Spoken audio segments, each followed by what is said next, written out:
welcome to the Aboriginal channel. This episode will be a continuation to the previous video. And I said that there was many things that indicated that the Western Hemisphere was the real old world and not the new world. So to elaborate on that, we're going to be looking in the book right here called Forbidden Archeology, The Hidden History of the Human Race by Michael Cremo and Richard Thompson. It was published in 1998. It says, over the centuries, researchers have found bones and artifacts proving that humans like us have existed for millions of years. Mainstream science, however, has suppressed these facts. Prejudices based on current scientific theory act as a knowledge filter, giving us a picture of prehistory that is largely incorrect. So the first place we're going to be looking at in this book is the Calaveras skull that was previously mentioned in the book Atlantis, the Antediluvian World, when he indicated that the fossils and human remains found in Europe are 500,000 years old, but the Calaveras skull is much older than that. So right here in the book, Forbidden Archaeology, in section 6261, the Calaveras skull, it says the most notorious fossil discovered in the gold rush mines of California was the Calaveras skull. The state geologist of California, J.D. Whitney, described the circumstances surrounding this find. It says in February 1866, pause. So remember that they had the California Indian Wars from 1861 to 1865, the exact years that the so-called Civil War was going on. So right here it says in 1866, Mr. Madison, the principal owner of the mine on Bald Hill near Angels Creek, removed this skull from a layer of gravel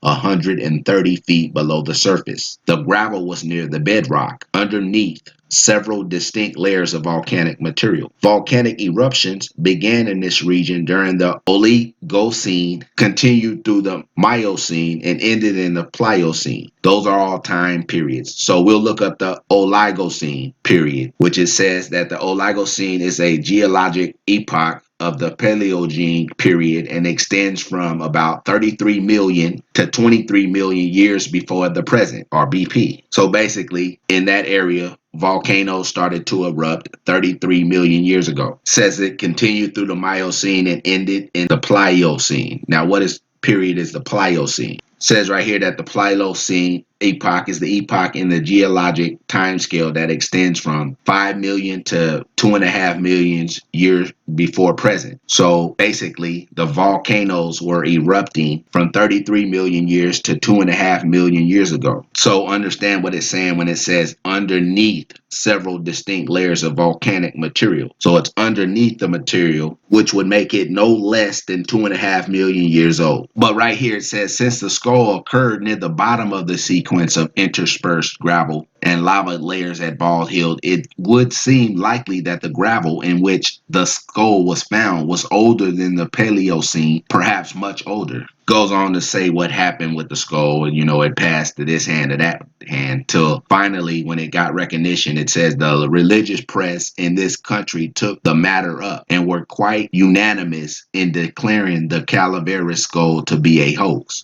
Goes on to say that Whitney noted that the hoax stories did not arise until after his discovery was publicized widely in the newspapers. Some of the hoax stories were propagated not by Western poets and preachers, but by scientists such as William H. Holmes, who put out the story about the hoax being a prank. However, the guy went to the prankster. Right here it says Huston then went to Angels to talk to Scribner, the alleged prankster, who, according to Holmes, assured him that Dr. Walker was wrong and that no deception whatever had been practiced. Goes on to say that Dr. Huston then interviewed Madison and his wife, and they confirmed that he had brought the encrusted skull home from his mine, where he had found it at a depth of 128 feet. Goes on to say that additional stories open up the possibility that the skull was exchanged with another one while it was at Mr. Scribner's store. And that guy said that there were ancient skulls in plenty in this region in early times, and the valley and the county received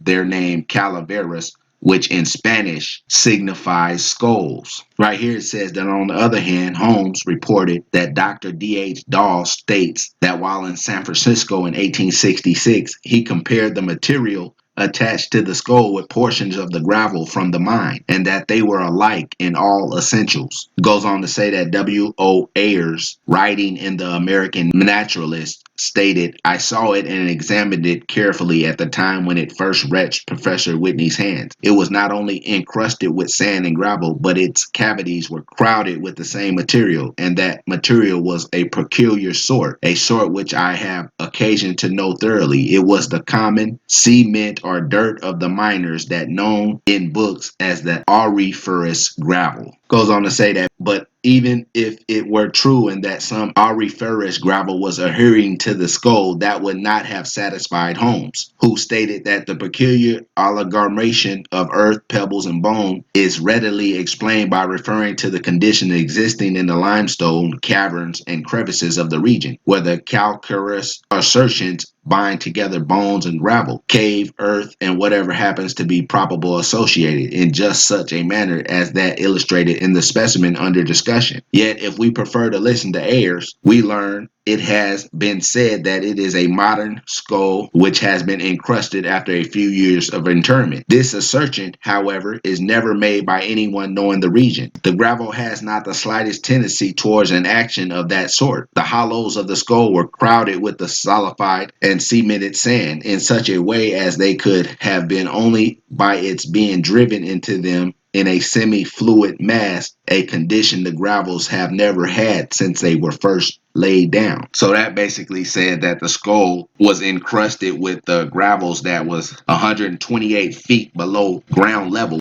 and could have only become encrusted in such a way that it happened when the gravels had first been laid there, which would have been millions of years. But it goes on to say, I find that many good judges are fully persuaded of the authenticity of the Calaveras skull, and masters Clarence King, O.C. Marshall, F.W. Potman, and W.H. Dahl have each assured me that this bone was found in place in the gravel beneath the lava. Becker added that this statement was made with the permission of the authorities named. Clarence King, as mentioned previously, was a famous geologist attached to the U.S. Geological Survey. O.C. Marshall, a paleontologist, was of one of the pioneer dinosaur fossil hunters and served as president of the National Academy of Sciences from 1883 to 1895. And it goes on to say that, can it really be said with certainty that the Calaveras skull was either genuine or a hoax? The evidence is so contradictory and confusing that although the skull could have come from an Indian burial cave, we might regard with suspicion anyone who comes forward with any kind of definite conclusion. The reader may pause to contemplate what steps one would take to make one's own determination of the true age of the Calaveras skull. It should, however, be kept in mind that the Calaveras skull was not an isolated discovery. Great numbers of stone implements were found in nearby deposits of similar age, and as we shall see in the next sections of this chapter, additional human skeletal remains were also uncovered in the same region. The reports of these discoveries, although brief, are more satisfactory than the reports concerning the Calaveras skull. The reports are simpler, providing no basis for charges of fraud unless one wants to argue that California gold miners suffered from a massive paleoanthropological hoax obsession. Understand what it's saying right there. But right here it says, as Sir Arthur Keith put it, the story of the Calaveras skull cannot be passed over. It is the bogey which haunts the student of early man, taxing the powers of belief of every expert almost to the breaking point.